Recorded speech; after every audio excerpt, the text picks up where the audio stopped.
سر، پاکستان کی تینوں مسلح افواج ایک کمان کے تحت چیف آف ڈیفنس کے انڈر آ گئیں.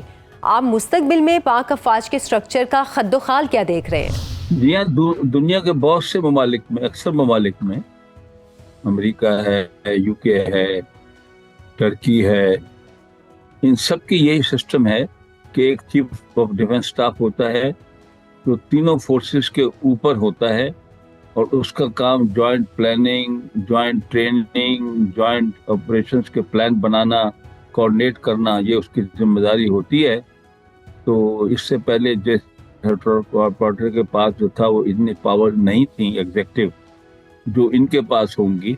تو اس سے ہم امید رکھتے ہیں کہ پاکستان کی تینوں آرم فورسز میں کوآرڈینیشن بڑھ جائے گی اور ان کی افیکٹونیس بڑھ جائے گی آپس میں جوائنٹ کولیبریشن کے ذریعے سے. اچھا، مشترکہ کمان میں نیوی اور فضائی افواج کے سربراہان کا عملی کردار کتنا باقی رہے گا؟ بالکل باقی رہے گا. وہ اتنی افیکٹو ہوں گے اپنی فورسز کی کمانڈ میں، ایئر فورس کی اور نیوی کی، لیکن نیشنل لیول پر آپس میں بیٹھ کے وہ کوآرڈینیٹ کریں گے اور وہ اپنی فورسز کے پہلے کی طرح ان کے پاس ساری جو ہیں پاورز ہوں گی، اور ان کی پاور میں کوئی مجھے کٹوتی نظر ایسا نہیں آ رہی، ماں سوائے کہ یہ آپس میں پلانز اپنے جو ہیں وار پلانز ہو اور ٹریننگ اور باقی چیزیں، اکوپمنٹ کی پرچیز جس میں اسٹینڈرڈائزیشن ہو، وہ اس ٹائپ کی چیزیں جو ہیں وہ آپس میں کوآرڈینیشن بہتر ہو جائے گی. اچھا سر، اگر مشترکہ فوجی کمان میں مزید کچھ پیش رفت ہوتی ہے تو کیا کچھ تھیٹر کمانڈز ترتیب پانے کا بھی امکان ہے؟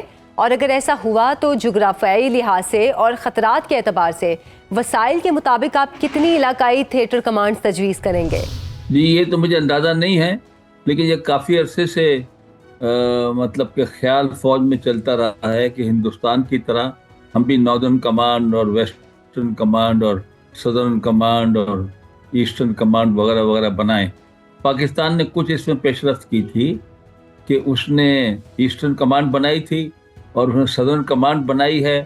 اب باقی بھی میرے خیال میں وہ ناردرن کمانڈ اور سینٹرل کمانڈ اور فردر جو ہے جو رہ گئی ہیں اس کو بنا لیں اور اس میں ایئر فورس اور نیوی کو انٹیگریٹ کر لیں، اسپیشلی ساؤتھ میں نیوی کو انٹیگریٹ کر لیں. اچھا، نیشنل اسٹریٹجک کمانڈ اتھارٹی کی سربراہی بھی حاضر سروس فوجی افسر کے پاس ہوگی. کیا اتھارٹی چیف آف ڈیفنس کے ماتحت ہوگی؟ دیکھیے، جو کمانڈ ہوگی نا وہ فوج کی ہوگی میرے خیال سے، جو مجھے نظر آتا ہے کہ ظاہر ہے کہ فوج نے زمینی ایکشن فوج نے لڑنا ہے اور ایئر فورس نے اس کو سپورٹ کرنی ہے، اور ایئر فورس نے پہلے ایئر سپیریورٹی قائم کرنی ہے، ایئر سپریمیسی قائم کرنی ہے، اور ایکشنز کچھ پہلے پریمری اس قسم کے ہیں کہ ان کے ہوائی اڈوں پر یا ان کی ایسی میزائل سائٹ پر جو پاکستان کو نشانہ بنا سکتی ہیں. انیشیل فیز میں ایئر فورس اس کے لیے میرے خیال سے ان کا پلان ہوگا استعمال کرنے کی، لیکن ہر تھیٹر کے لیے ان کے ایک ڈیڈیکیٹڈ جو ہے یا ریزرو رکھا جائے گا، ایئر فورس کے لوگ بھی، اور سدرن کمانڈ جو ہے ساؤتھ میں جہاں سمندر ہے پانی کا، وہاں نیوی کے کولیبریشن بھی ساتھ ہی ان کے ہوگی اسی تھیٹر کے لیے اور اسی کمانڈ کے لیے. سر، پاکستان کے اسٹریٹجک اثاثوں سے متعلق سیکنڈ اسٹرائک نیوکلیئر کیپیبلٹی کی ذمہ داری تو پاکستان نیوی کے پاس ہے اور نیشنل اسٹریٹجک کمانڈ اتھارٹی کی سربراہی بری فوج کو دی جائے گی. ٹیکنیکلی اعتبار سے کیا یہ مناسب ہوگا؟ جی ہاں، وہ تو بالکل سب چیز چیف آف ڈیفنس کے تحت ہوگی. اوپر منسٹری آف ڈیفنس رہے گی، لیکن یہ جو ہے ایکٹیو کمانڈ ہے فورسز کی وہ چیف آف ڈیفنس کے نیچے آ جائے گی. اچھا، تینوں آرمڈ سروسز اس کے درمیان فوری اور تیز تر رابطے، اہم فیصلوں کا فوراً ترتیب دینے اور فیصلوں پر فوری عمل درآمد کرانا ایک چیلنج نہیں بن جائے گا؟ میرے خیال میں یہ جو الگ ایک نیا بنا رہے ہیں اسٹریٹجک فورسز کا کمانڈ، اس میں اس کو سنگل کمانڈ کے نیچے کر دیا جائے گا تاکہ سب کی کوآرڈینیشن آپس میں رہے، نیوی کی بھی ایئر فورس کی بھی. کچھ ٹارگٹس ایئر فورس نے کرنے، کچھ نیوی نے کرنے، کچھ فوج نے کرنے.